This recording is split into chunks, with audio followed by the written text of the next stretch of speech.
All right there, everyone. President Trump declares a national emergency to build the wall along our southern border. That's what we'll be talking about on today's video. Well, he did it. He finally did it.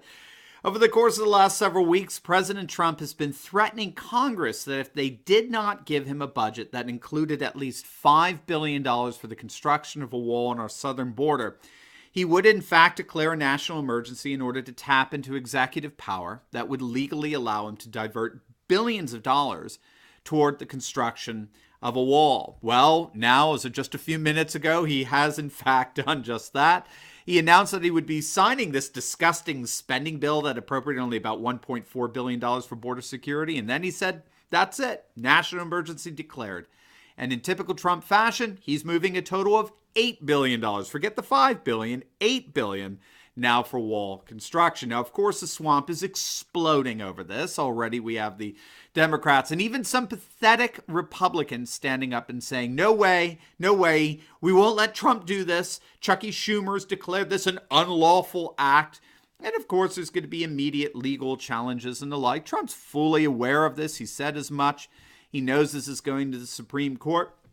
But he's fully confident that they'll uphold this declaration of emergency as they did the travel ban. And that's because whether anyone likes it or not, Chucky Schumer, whoever, whether anyone likes it or not, the President of the United States explicitly has these kinds of powers delegated to him by Congress. Let's just make sure we're clear on that.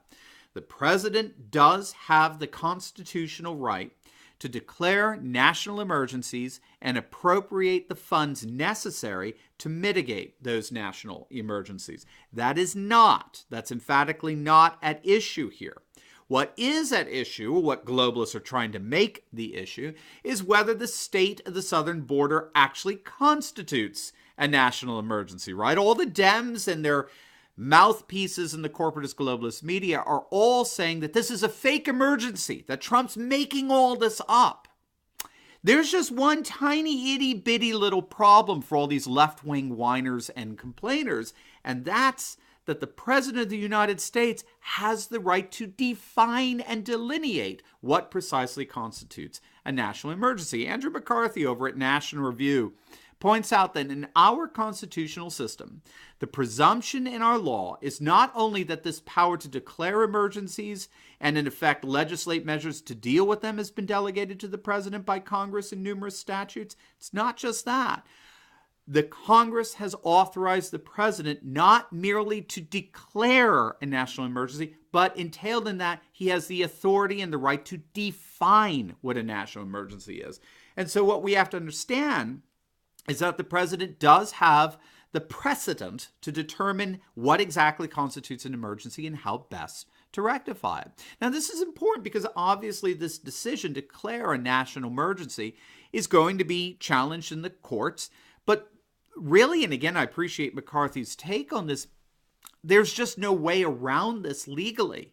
Congress has, in fact, authorized the president to make this judgment call. We can debate all day long whether it was the right judgment call, whether this is real emergency at the border. That's what all the liberal websites are doing as we speak. The mainstream corporate globalist media, they're all calling this a fabricated emergency on the part of Trump. So ironic, isn't it? The very media outlets that have been peddling for 2 years the Russian collusion lie, which was based on a demonstrably fabricated dossier bought and paid for by the Clinton campaign, they now have the gumption to accuse Trump of manufacturing a crisis. I mean, it's just priceless. But they can whine and complain and debate all day long. They can throw up as many challenges as they want against Trump that this is not a legitimate national emergency. It's all irrelevant because Congress has authorized the president to make this call. It's the president's judgment, not the liberal media's judgment, or even at this point, Congress's judgment. Sorry, Rhino Republicans like Marco Rubio. Such a decision, such a judgment as to what constitutes a national emergency has been expressly authorized to the President of the United States. Now, here's the larger point. Everyone agrees that the spending bill that Congress put together is a disaster. All right, this bill that they're sending to the president that he is unfortunately going to sign, Everybody believes the spending bill is a bloated monstrosity. And frankly, what do you expect from a bunch of swamp rats, okay? I mean, it's not the end of the world, as some people are saying. The Declaration of National Emergency basically nullifies any problems we have here. But there's no question that this budget was pathetic, and at the very least did not deserve the kind of massive voting margins in favor that it received. But what this budget demonstrates is that Congress really has, for all intents and purposes, relinquished its legislative function over to the executive branch, either in terms of executive orders or, in this case, declarations of national emergency. Congress is, for all practical purposes, just absolutely and completely dysfunctional. Okay, just take the Kavanaugh Supreme Court hearings, for heaven's sakes. Those out and out insane hearings. They were completely and totally insane. The Democrats on the Judiciary Committee were actually accusing a presidential nominee for the Supreme Court of freaking gang rape. This is totally and completely, this is a dysfunctional institution. Even good old Lindsey Graham came out and said as much. Congress is broken. It has no interest whatsoever in justice, fairness, helpful legislation. It's broke. It's a shattered institution. And so in many respects, President Trump was left with no real alternative. I know there are some who disagree with this, but I think that the best way of looking at this is that Congress has, for better or for worse, Congress really has, over the last decade or so, more or less relinquished its legislative role, and now it's the president who functions as the chief legislator through executive orders and declarations of national emergency. Again, there was no excuse for the Republicans not to have authorized billions of dollars to the president for building the wall within the first 3 months of his presidency.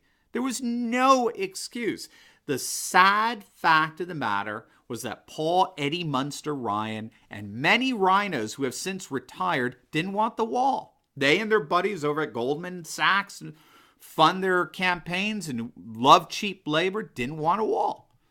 And they certainly didn't want Trump, and they weren't going to help him, apart from, of course, getting their so precious tax cuts passed. So it was inevitable. The dysfunctionality of Congress forced Trump to declare a state of national emergency, which he has now done, and he has the right to do, and he has the right to define what constitutes that emergency, and he has the right, as the chief executive, to use the military as he sees fit to respond to that emergency. So bottom line, the question now is just how fast does this get to the Supreme Court? I would assume it's going to be relatively quick, as was the case with the travel ban, which of course was upheld overwhelmingly by the Supreme Court. If I recall, it was a 7-2 decision, something like that.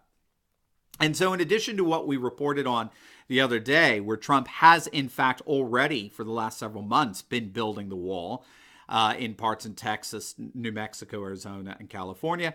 Now, in addition to that, he's going to be building the wall rather extensively, once and for all, with this declaration of national emergency. As always, please like, comment, and subscribe. Check out some of our new merchandise on the link below. We have some pretty awesome new God Emperor Trump mugs and t-shirts I think you're really going to love. And please click on either our Patreon, Subscribestar, or PayPal links below. Become a supporter of this channel and help us to continue to analyze current events in light of awesome conservative trends so that you can personally and professionally flourish. God bless.